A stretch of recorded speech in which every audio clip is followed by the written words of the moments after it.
नमस्कार, रफ्तार मीडिया में आपका स्वागत है। आपके साथ मैं रीना झा बालियान। खबरों का रुख करेंगे, लेकिन उससे पहले एक नजर डालते हैं इस वक्त की हेडलाइंस पर। अजेंद्र अजय की नाराजगी से जगजाहिर हुई बीजेपी की अंदरूनी कलह, खुली पार्टी की राह, 2027 के लिए बड़ी चुनौतियां। प्रदेश के कई जिलों में घरेलू गैस सिलेंडर की किल्लत पर विपक्ष का निशाना। कांग्रेस नेता हरक सिंह रावत ने बीजेपी सरकार की विदेश नीति को बताया असफल, यूपीए सरकार के कार्यकाल से दी सीखने की नसीहत। कई महीनों बाद उत्तराखंड में दिखे बीजेपी प्रदेश प्रभारी दुष्यंत गौतम, कांग्रेस ने लगाया बड़ा आरोप, अंकिता केस में वीआईपी वाला एंगल सेट हो जाने का किया दावा। राजधानी देहरादून में महिला का शव मिलने से सनसनी, परिजनों ने लगाया पुलिस पर आरोप, ड्रग्स का कारोबार रोक लेती तो नहीं जाती जान। 2027 विधानसभा चुनाव से पहले बीजेपी के अपने ही पार्टी के लिए मुश्किलों की दीवार खड़ी करते दिख रहे हैं और ऐसा लग रहा है कि बीजेपी संगठन के हाथ से सब कुछ निकलता जा रहा है। जिस तरह से बीकेटीसी के पूर्व अध्यक्ष अजेंद्र अजय ने पोस्ट किया, उस पर महेंद्र भट्ट के बयान ने और बवाल खड़ा कर दिया है। ऐसा लग रहा है कि पार्टी के भीतर किसी की सुनवाई हो ही नहीं रही और मजबूरन सार्वजनिक तौर पर नाराजगी जाहिर की जा रही है। अब सवाल यह है कि क्या अजेंद्र अजय राजनीति से संन्यास लेंगे या फिर कोई और विकल्प ढूंढेंगे। देख रिपोर्ट। बीजेपी में बिगड़ता जा रहा माहौल, अपने ही बीजेपी की बढ़ा रहे मुश्किलें, पार्टी संगठन के हाथ से निकल रही बात, अजेंद्र अजय और महेंद्र भट्ट में रात, संन्यास लेंगे अजेंद्र अजय या कांग्रेस में ढूंढेंगे विकल्प। 2027 विधानसभा चुनाव से पहले बीजेपी अपनों में ही फंसती दिख रही है। ऐसा लग रहा है कि बीजेपी के प्रदेश संगठन के हाथ से सब कुछ निकलता जा रहा है। बीकेटीसी के पूर्व अध्यक्ष अजेंद्र अजय ने मौजूदा राजनीति को लेकर जो कुछ पोस्ट किया, उस पर बीजेपी प्रदेश अध्यक्ष महेंद्र भट्ट की टिप्पणी ने मामले को शांत कराने के बजाय और तूल दे दिया है। इन दिनों अजेंद्र अजय और महेंद्र भट्ट के बीच रार छिड़ी है। व्यक्ति कुछ भी लिखता रहे, लेकिन सबको अनुशासन के दायरे में रहना चाहिए। और मैं चाहूंगा कि अगर इस प्रकार की अनुशासनहीनता किसी के द्वारा भी होती है तो पार्टी कड़ी कार्रवाई करेगी। आपने संज्ञान लिया है सर उनकी इस पोस्ट पर? नहीं, मैं अभी देख रहा हूँ, पोस्ट को देख रहा हूँ, मैंने देखी नहीं अभी। मैं पोस्ट को देखूंगा क्योंकि मैं कल ही आया हूँ। और इस प्रकार का पोस्ट अपने बारे में मैं दुखी हूँ, मैं परेशान हूँ, ऐसा कोई लिख रहा है तो वो उसका हम क्या समाधान, अपना व्यक्तिगत मानता है व्यक्ति का, सोशल मीडिया किसी रूप में रखता है, लेकिन पार्टी के खिलाफ किसी प्रकार का कोई विचार आता है तो पार्टी उसको संज्ञान लेती है। विचारधारा पर भी उन्होंने कटाक्ष किया है। विचारधारा पर कटाक्ष करने वाला बीजेपी कार्यकर्ता हो ही नहीं सकता है।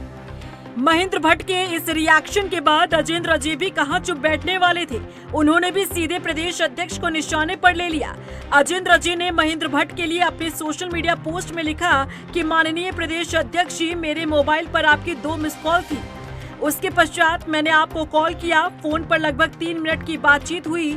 मैंने आपसे अपना विषय रखने का प्रयास किया, लेकिन दुर्भाग्य की बात है कि सोशल मीडिया और मीडिया में आपका जो बयान आया वो अत्यधिक आपत्तिजनक है। मैंने कहां पर कहा कि मैं दुखी हूं, परेशान हूं।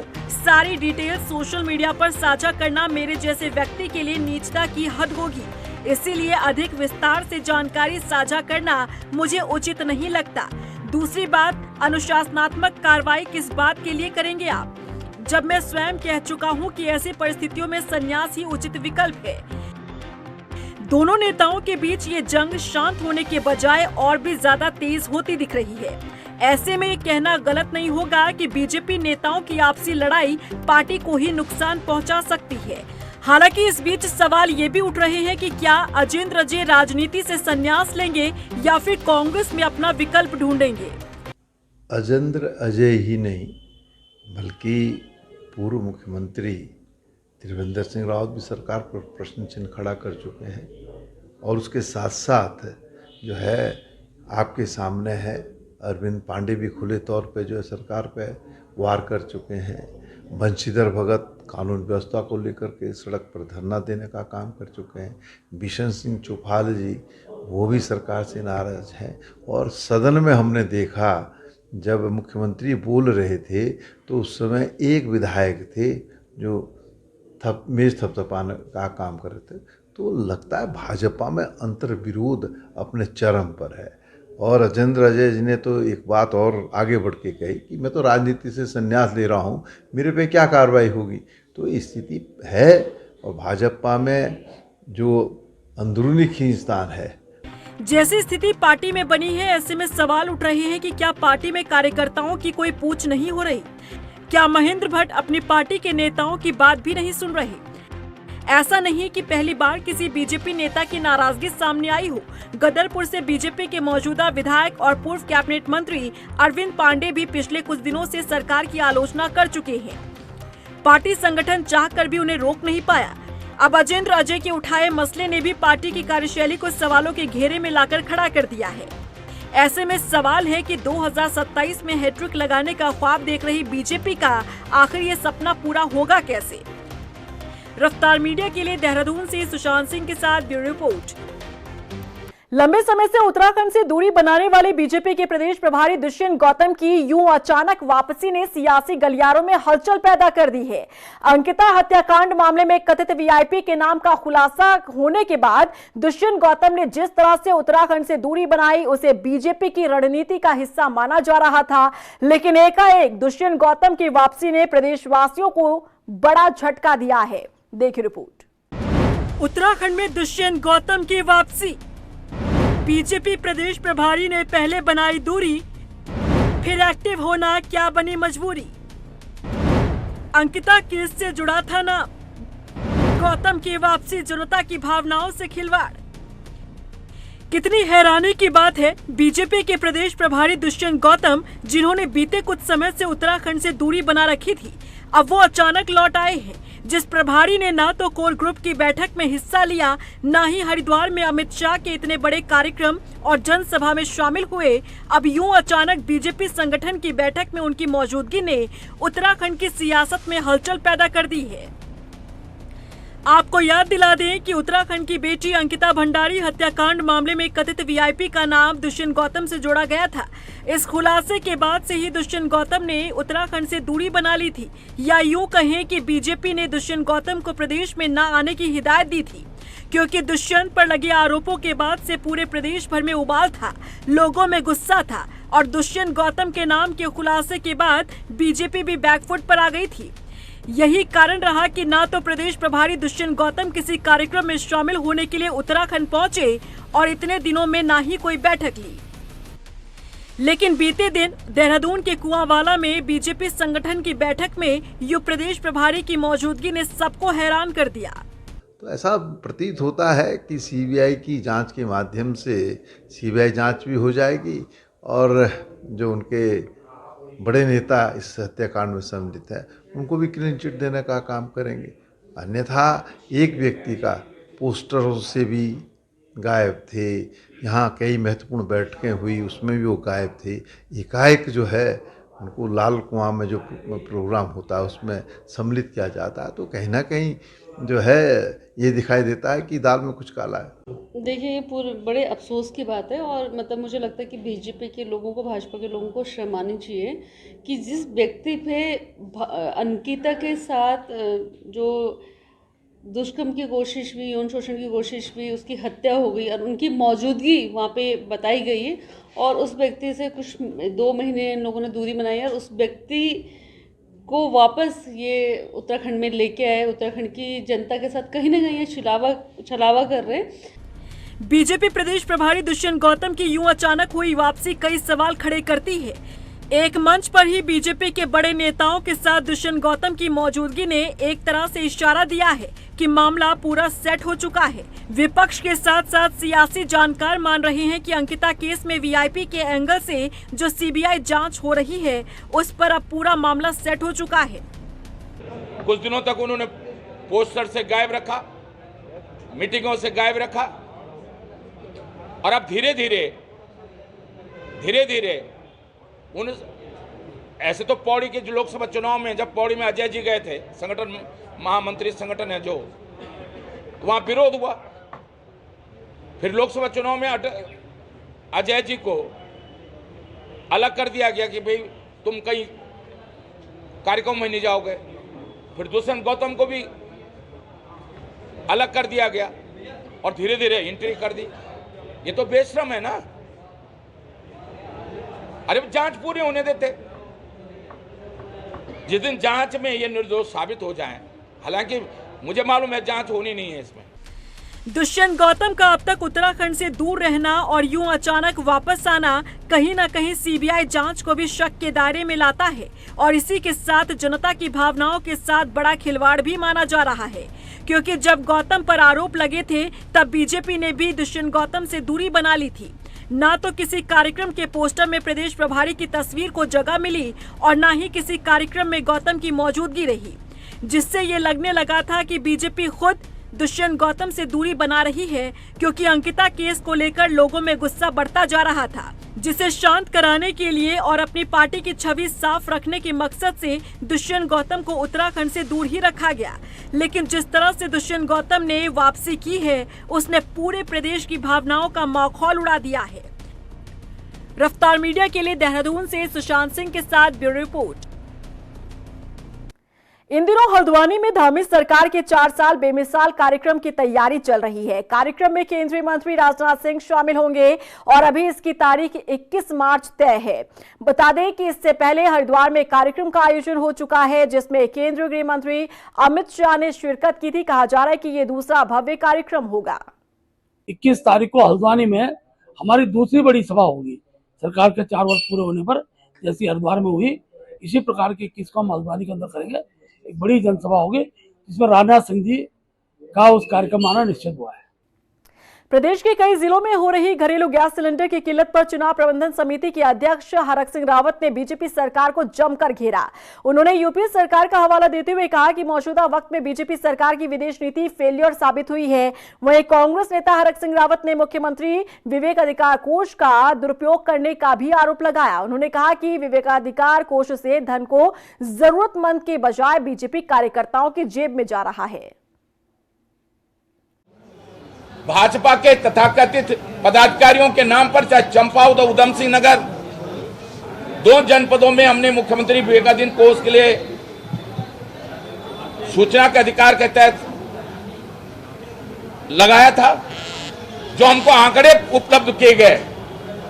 कुछ लोगों को हर साल, मैं आपको वो नाम उपलब्ध करा दूंगा, कुछ नाम जिनको 2 लाख रुपए 23-24 में भी, 24-25 में भी और 25-26 में एक ही परिवार को, और कुछ ऐसे परिवार जो भाजपा के पदाधिकारी हैं,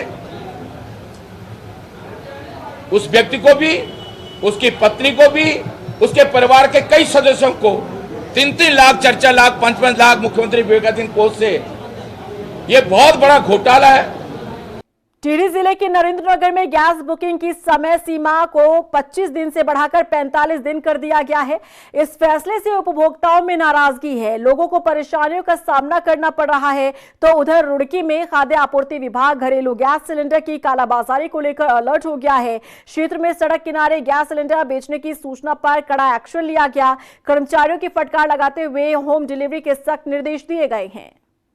नरेंद्रनगर एक शहरी क्षेत्र है और इसको ग्रामीण में लाया गया है और यहाँ पे 45 दिन की बुकिंग बनाई जा रही है, जिससे लोगों को बहुत असुविधाओं का सामना करना पड़ रहा है। मेरी सरकार से मांग है कि यहाँ शहरी क्षेत्र है और ये पूर्ण तरह से शहर है, यहाँ पे 25 दिन में गैस आना अनिवार्य किया जाए। यहाँ पे किसी लोगों ने शिकायत की कि रोड के किनारे ये बिजौली गैस एजेंसी वाले हैं, गैस बांट रहे हैं, जबकि इनको स्पष्ट निर्देश है कि होम डिलीवरी करेंगे। यहाँ पे रोड किनारे या वैसे वो नहीं देंगे गैस, केवल होम डिलीवरी होंगी। तो इसलिए यहाँ से इनको कह दिया गया है कि होम डिलीवरी करेंगे। भीमताल विधानसभा के कांग्रेस नेता बगावत पर उतर आए हैं। बता दें कि नाराज नेताओं ने पार्टी को चेताते हुए कहा कि यदि 2027 के चुनाव में आलाकमान ने किसी बाहरी व्यक्ति को टिकट दिया तो इसका खामियाजा पूरी पार्टी को भुगतना पड़ सकता है। दरअसल 2022 के विधानसभा चुनाव में पार्टी ने बाहरी लोगों को टिकट दिया, जिससे स्थानीय नेताओं और कार्यकर्ताओं में नाराजगी देखने को मिली। इस बार क्षेत्र के नेताओं ने पहले ही पार्टी को साफ कर दिया है कि बाहरी उम्मीदवार की एंट्री भीमताल विधानसभा में बैन है। पूरे उसमें इस टाइम कांग्रेस की बयार बह रही है कांग्रेस 2027 के चुनाव के जीतने जा रही है, तो इसलिए तमाम ऐसे अपराधी किस्म के लोग, मौकाप्रस्त लोग, भ्रष्टाचारी लोग, व्यभिचारी लोग कांग्रेस पार्टी के सत्ता का लाभ उठाने के लिए कांग्रेस पार्टी के दरवाजे खटखटा रहे हैं। तो वो हम कार्यकर्ता सचेत हैं। हम गलत आदमी को जब हम सत्ता के लिए नहीं जाने जाते, हम संघर्ष के लिए जाने जाते हैं, हम आज़ादी के लिए जाने जाते हैं। तो हमारी चिंता ये है कि हमारी पार्टी में आके कल को विपक्ष को मौका ना मिले कि हमसे सवाल दागने। नरेंद्रनगर में यूकेडी ने गैरसैंण को उत्तराखंड की स्थायी राजधानी बनाए जाने को लेकर हल्ला बोल किया। जानकारी के मुताबिक केंद्रीय सचिव सरदार सिंह पुंडीर के नेतृत्व में जुलूस निकाला गया और इस दौरान उप जिलाधिकारी के माध्यम से राज्यपाल को ज्ञापन सौंपा गया। इसमें गैरसैंण को स्थायी राजधानी बनाने की मांग की गई। में जब यहाँ पे जो इन्होंने अस्थायी रूप से जो वहाँ पे खाली पिकनिक स्पॉट के रूप से जो इसको यूज किया जा रहा, उसके संबंध में, उसके विरोध में हमने आज जो एसडीएम के माध्यम से एक ज्ञापन जो है राज्यपाल महोदय को भेज दिया है कि अस्थायी राजधानी गैरसैंण होनी चाहिए और जब तक अस्थायी राजधानी गैरसैंण नहीं होगी तब तक हम इसी प्रकार से आंदोलन करते रहेंगे और मजबूर कर देंगे आप लोगों को गैरसैंण राजधानी बनाने के लिए। और ये जो होटल की बात कर रहे हैं, तो होटल बनाए ना आप लोग देहरादून में जितने भी है, जो आपके कमिश्नरी बना के, जो आपके सचिवालय बना के, जो तमाम आपके जो राजधानी का जो अड्डा बना का, वहाँ पे होटल खुलवाया हुआ बहुत बढ़िया चल सकता है, वेडिंग पॉइंट चल सकता है। पर मैं ये कहना चाहूंगा कि गैरसैंण राजधानी के तब दिन लेगा, हम उग्र आंदोलन करने के लिए तैयार रहेंगे। रुड़की के लाठरदेवा शेख के ग्रामीण पीने के पानी की भारी किल्लत से जूझ रहे हैं। क्षेत्र में साल 2016 से 17 में बनी पानी की टंकी शोपीस बनकर खड़ी है और हर घर नल योजना के तहत घरों में कनेक्शन दिए गए। बावजूद इसके ग्रामीण आज भी अन्य जगहों से पानी ढो रहे हैं। बता दें कि ग्रामीणों द्वारा संबंधित विभाग और जल निगम से की गई शिकायत के बाद भी कोई हल नहीं निकला। ऐसे में अब ग्रामीण ने अधिकारियों पर भ्रष्टाचार का आरोप लगाया। उनका कहना है कि काम सिर्फ कागजातों में होता है। ये तो यहाँ कभी नहीं चला जी, पानी टंकी लगी है, बस जब से लगी टंकी है आज तक बंदी पड़ी। कितने साल हो गए? ये तो 2017 में बता रहे लगी थी। अच्छा, कितनी लागत से बनी होगी लगभग? ये 1 करोड़ से भी ज्यादा पैसा लगा होगा इसमें। टंकी में आज तक भी पानी नहीं आया भाई साहब। एक बार आया था, इतने बड़े बड़े कीड़े आए थे पानी में भी। वो टंकी जब से ही चल नहीं रही, कम से कम ऐसे हो गए सन 2016 में बनी थी, जब से आज तक पानी नहीं आया। इसका पैसा सभी खा लिया, घरों में लगा लिया। और देहरादून पुलिस लगातार नशे के खिलाफ अभियान चलाकर अपनी पीठ थपथपाने का काम करती है, लेकिन देहरादून में महिला की मौत मामले ने इसकी हकीकत और पोल खोलकर रख दी है। रायपुर से जिस महिला का शव बरामद हुआ वो नशे की आदी निकली और महिला की मां ने पुलिस पर कोई कार्रवाई न करने का आरोप लगाया है। देखिए रिपोर्ट। देहरादून में महिला की मौत, दून पुलिस की खुली पोल, नशे के खिलाफ अभियान नहीं आया काम, नशे ने ली महिला की जान, परिजनों ने पुलिस पर उठाए सवाल।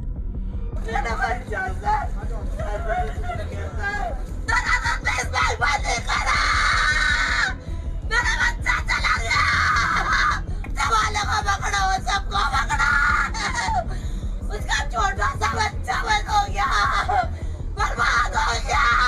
हमारे जनता पैसे कितना कमाएगी, हमारे सरकार कितना पैसा कमाएगी, इसका एक बंद करो। किसी ने नहीं सुनी, मैं जिंदा जल जाऊंगी, मैं अपनी लड़की को नहीं बोल, मेरी लड़की मुझे जिंदा। चीख चीख कर रोती ये एक माँ जिसने अपनी बेटी को खो दिया, उस बेटी को जो नशे की इस कदर आदी हो चुकी थी जिसने महिला की जान ले ली। मामला देहरादून से सामने आया। थाना रायपुर क्षेत्र के चुनाभट्टा के पास एक खंडर घर में महिला का शव बरामद हुआ, जिसके बाद क्षेत्र में सनसनी फैल गई। मृतका की मां को जानकारी मिली तो रोते बिलखते वो मौके पर पहुंची और पुलिस पर ही कई गंभीर आरोप लगा दिए। महिला का कहना है कि पुलिस की नाकामी से उनकी बेटी की जान गई है। मृतका स्मैक का नशा करती थी, जिससे परिजन परेशान थे और परिजनों ने कई बार पुलिस को इसकी जानकारी भी दी, लेकिन पुलिस ने कोई कार्रवाई नहीं की। स्थानियों के मुताबिक 28 साल की शिवानी थापा की शादी 3 साल पहले सावन अरोड़ा के साथ हुई थी और ये लव मैरिज थी। शादी से पहले दोनों नशा करते थे, जिसके बाद दोनों की मुलाकात हुई और शादी हो गई। मृतका शिवानी का 2 साल का बेटा है। परिजन कई बार शिवानी को हरिद्वार नशा मुक्ति केंद्र भेज चुके हैं, लेकिन शिवानी का नशा नहीं छूटा। साथ ही शिवानी का पति सावन अरोड़ा भी नशे की लत में है और गाजियाबाद नशा मुक्ति केंद्र में उसका इलाज चल रहा है। मैं नदी आ रहा था तो तब मैंने ये बॉडी देखी यहाँ। तब मैंने जो ऊपर दुकान वालों को है मैंने उन्हें बताया, मैंने कहा भैया नीचे एक लड़की मर रखी है, अब ये नहीं पता मर रखी है जी रही, क्योंकि मैं तो गया नहीं उसके पास, क्योंकि मुझे तो उसे देख के लग रहा था डर। मैं सीधा ऊपर गया, उन ऊपर दुकान वालों ने ये बता दिया मेरे को कि हम इन लफड़ों में पड़ना नहीं चाहते हो, आपको ज़्यादा खुजाहट हो रही है तो आप पुलिस वालों को फ़ोन कर लो। तो सर मैंने 112 पे कॉल कर दी, फिर पुलिस वाले मुझे रोक के ये कह रहे हैं कि अपनी इंक्वायरी दो। मैंने उन्हें अपनी इंक्वायरी भी दे दी, अपना फ़ोन नंबर दे दिया, जहाँ मैं रहता हूँ, एड्रेस सब दे दिया सर मैंने। वहीं देहरादून एसएसपी प्रमेंद्र डोवाल का कहना है कि मामले में जांच की जा रही है और आगे की कार्रवाई जारी है। थाना रायपुर क्षेत्र के चुना भट्टा एरिया में एक महिला की अभी डेड बॉडी मिली है, जिसमें अभी मौके पे हम लोग सभी लोग यहाँ आए हैं, फॉरेंसिक टीम भी मौके पे आई है। इसमें जो कुछ इसमें जो चोट के निशान हैं, क्योंकि पीएम के बाद ही चीज़ें और ज़्यादा क्लियर होंगी। जाहिरा चोट के कोई निशान अभी इस पर नहीं ऐसे पाए जा रहे हैं, लेकिन पीएम रिपोर्ट के बाद ही चीज़ें और क्लियर होंगी।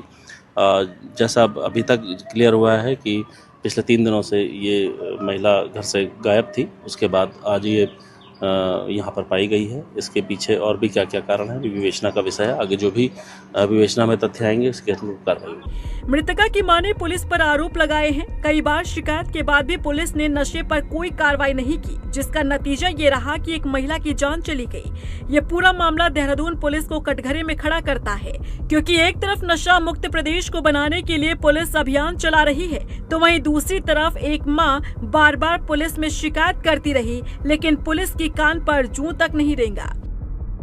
रफ्तार मीडिया के लिए देहरादून से हिमांशु चौहान के साथ ब्यूरो रिपोर्ट।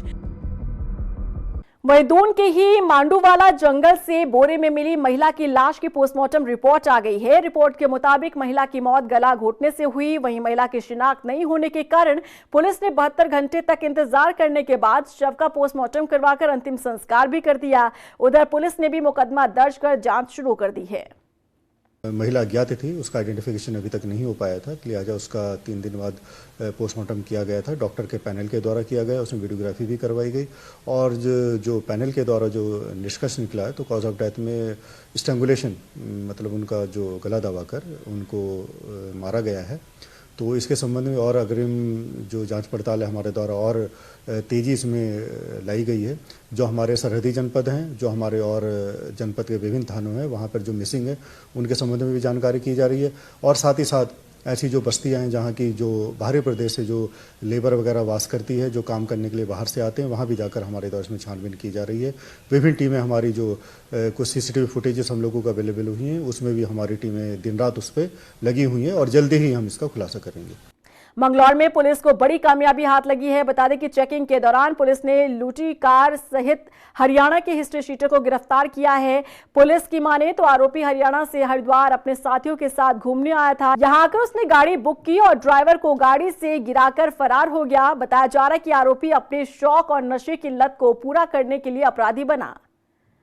दिनेशपुर स्थित हरिचंद गुरुचंद धर्म मंदिर में 3 दिवसीय महावारुणी महोत्सव का शुभारंभ हो गया है। मेले में पहले दिन बड़ी संख्या में श्रद्धालुओं ने मंदिर पहुंचकर पूजा अर्चना की। वहीं श्रद्धालुओं ने मंदिर परिसर में स्थित कामना सागर तालाब में आस्था की डुबकी लगाई। बता दें कि इस तालाब को लेकर मान्यता है कि इसमें स्नान भर से लोगों की मनोकामनाएं पूर्ण हो जाती है।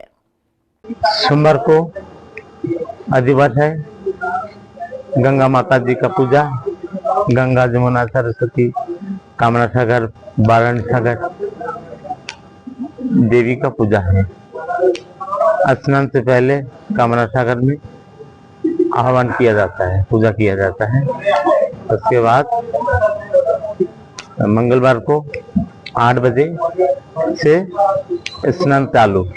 राजधानी देहरादून में सरोला ब्राह्मण समाज द्वारा मिलन समारोह का आयोजन हुआ। इसमें अलग अलग जिलों से आए लगभग 400 लोगों ने अपनी परंपरा और विरासत को संरक्षित रखने के लिए मंथन किया। कार्यक्रम में उत्तर प्रदेश के कानपुर से बीजेपी विधायक सुरेंद्र मैठाड़ी ने शिरकत की। वही कहते हैं, जब धर्म आस्था और संस्कृति हमारी जिंदा रहती है, सनातन जिंदा रहता है, तो तब हम जिंदा रहते हैं, देश जिंदा रहता है, समाज जिंदा रहता है। इसमें हम सरोला समाज का बहुत बड़ा योगदान हम वो सपोर्ट करने के लिए तैयार हैं और उसी संबंध में आज ये सफल सम्मेलन। और इसी के साथ फिलहाल इस बुलेटिन में बस इतना ही, लेकिन चलते चलते एक नजर डालते इस वक्त की हेडलाइंस पर। अजेंद्र जी की नाराजगी से जगजाहिर हुई बीजेपी की अंदरूनी कलह, खुली पार्टी की राह 2027 के लिए बड़ी चुनौतियां। प्रदेश के कई जिलों में घरेलू गैस सिलेंडर की किल्लत पर विपक्ष का निशाना, कांग्रेस नेता हरक सिंह रावत ने बीजेपी सरकार की विदेश नीति को बताया असफल, यूपीए सरकार के कार्यकाल से दी सीखने की नसीहत। कई महीनों बाद उत्तराखंड में दिखे बीजेपी प्रदेश प्रभारी दुष्यंत गौतम, कांग्रेस ने लगाया बड़ा आरोप, अंकिता केस में वीआईपी वाला एंगल सेट हो जाने का किया दावा। राजधानी देहरादून में महिला का शव मिलने से सनसनी, परिजनों ने लगाया पुलिस पर आरोप, ड्रग्स का कारोबार रोक लेती तो नहीं जाती जान।